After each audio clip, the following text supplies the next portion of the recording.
All right, so you're ready to record your first podcast. Do you have a microphone? Who's going to distribute for you? Do you have a studio? What about the editing? All right, everyone relax because I think I have the answer. Anchor app. Yeah, Anchor. It's free. They distribute Spotify, Apple, many more. There's creation tools that allow you to edit and create your podcast from your phone, your laptop, or your personal computer. And the best thing of all, girl, you can make money no matter how many listeners you have. So the answer is simple. Get Anchor. Anchor FM app. Go find it now. Tell them a seat at the table sent you. All right. Okay. We all know what time it is. We all know what day it is.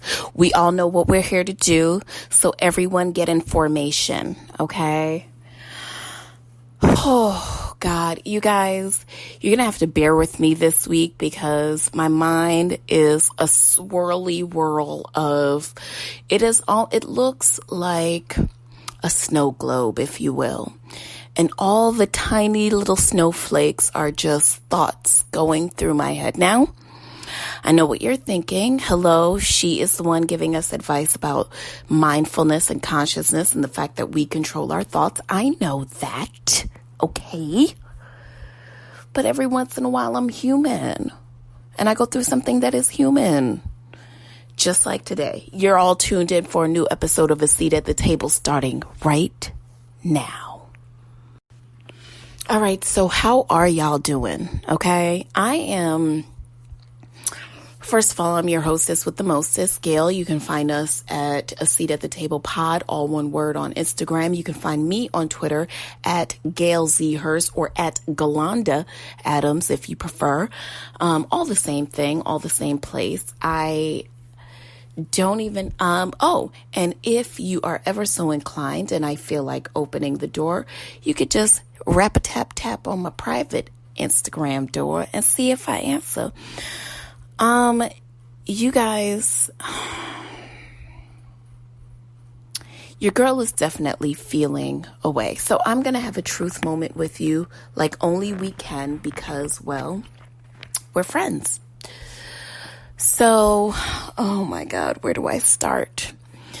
You know, I feel like when it comes to love and or relationships, I've always tried to not necessarily like, okay, so if, and feel me on this, I have had so many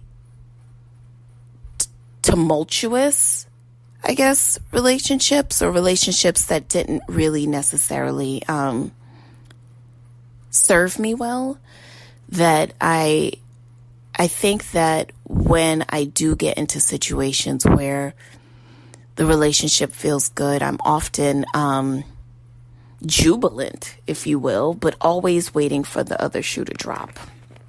And so, as I told you guys a couple weeks ago, I was back on the saddle dealing with an ex, and needless to say, that person had not changed. So if I could caution you guys to anything, it's definitely, how do you know? Let's get into that bag. How do you know if it's a right to go back to an ex? How do you know? I think in my mind, I've always thought of it as if the stars align and you and this person have both walked away and had some growth, some emotional and some intellectual growth, and that everybody is at a point where they can be honest about who they are and acknowledge and be actualized about who they are, and the fact that, nothing just happened to them. They weren't innocent parties in the relationship. However, they contributed to whatever the culture of the relationship is. And you go through all that good stuff. I always felt like if you could do that, then there might be a chance for you guys to survive the second time around. Now, here's the thing about second time around relationships. you cannot expect them to be as juicy as the first time, and almost nor should you want it to be. You almost want it to be different. You want the parties involved to be different. And well, I think the thing that I held on to longest was the fact that it wasn't different. There is, and if I have to be honest, because, we're honest with each other, we're friends. If I have to be honest about anything, I think that there's a part of me that is addicted to the chaotic cycle. I come from a place where, love is, was given freely. However, I think when you grow up in a particular, functionality of love where like someone could call you like names or be belligerent towards you, but still in the second sense love you, you grow up to expect that that's how love is. It's chaotic. It's inconvenient. It is hurtful. It is manipulative. I think when you grow up in that kind of mind frame, you tend to believe that that is what love is, and to operate from that guise of love is not foreign to you. So where I am a person that can really see the trees through the forest, so to speak, when it comes to, social mindfulness, professional mindfulness, I think romantic mindfulness, and necessarily even the way that I've treated myself and have allowed myself to be treated a particular way, I think that there's definitely still work for me to do, and I'm not ashamed to say that. I was talking to a friend of mine about this kind of second time around relationship, and the fact that it was filled with chaos, and I keep staying or going back regardless of how many times and how many people have said to me, hey man, this is not really the best situation for you.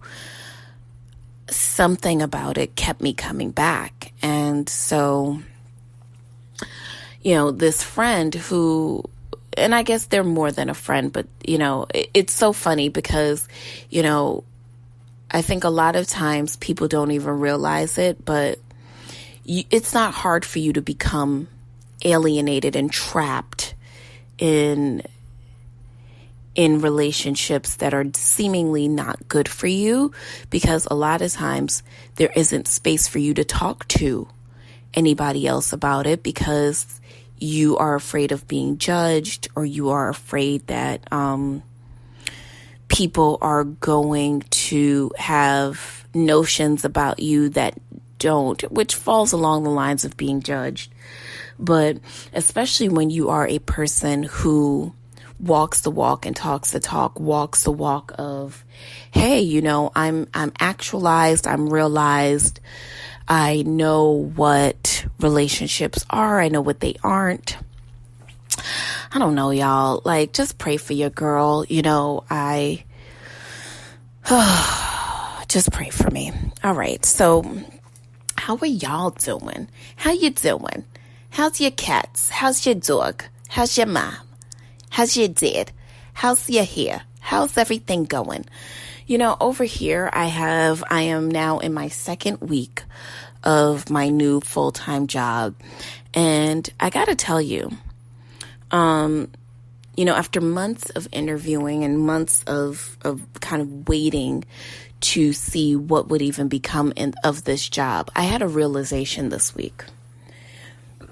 And one of my realizations was, I can't believe that in this world, in this country of the states that are united, that to get a job with, a NASDAQ company, an S&P listed company, Fortune 500 company, whatever, any old company, you've got to go through months of them extrapolating, your resume and breaking it down like fine grains of sand because they want to know, can you do the job? But the most important job in the U.S., which is that of the President of the United States, not only do you not have to have experience, no experience necessary, but as a matter of fact, the interview process is probably that of, what you would consider maybe the interview process of like, I don't know, someone who's going to walk your dog or something. Like, all right, let's just get into it. So your boy Kanye West let off a series of tweets this week that range from him calling his mother-in-law a white supremacist, to him saying that his wife wanted to put him in a what is it called? A 5150 hold, and tried to get two doctors to go out to their Cody ranch to help him, to him saying that he would never allow his children to be exploited, for white media, which quite frankly is like, but sir, you kind of did already, but we're not going to talk about it, okay? But the list goes on and on. He talked about Kim meeting with Meek and insinuated that their meeting was somehow inappropriate. He talked about Larsa and how they gave Jordan hell, but Larsa he insinuated did some foul shit, and Larsa didn't really suffer any consequences. He talked about just a myriad of things, and all through this, he is touting that there is an album dropping. He is also kind of going in full force, doubling down with his I am running for president spiel. And I just don't even, okay, so first of all, I think there are two things. I think we have to be able to separate what's going on with Kanye mentally from his opinions, which, Kanye has had some strong opinions for quite some time. So I don't think that it is necessarily, I think it's very dangerous for us to associate his current ambitions for running for president and for this album dropping and all this chat bout and distraction that he's bringing. I think we have to learn to be able to separate that from his actual mental health. So the fact that he's a misogynist, that he's classist, that he's egregious, that he has no idea what he's talking about. I mean, he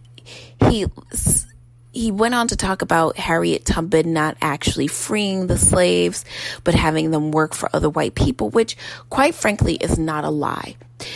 Harriet Tubman did, in fact, free a number of slaves. Did they go back and work for white slave owners still after? Yeah, but they were free. So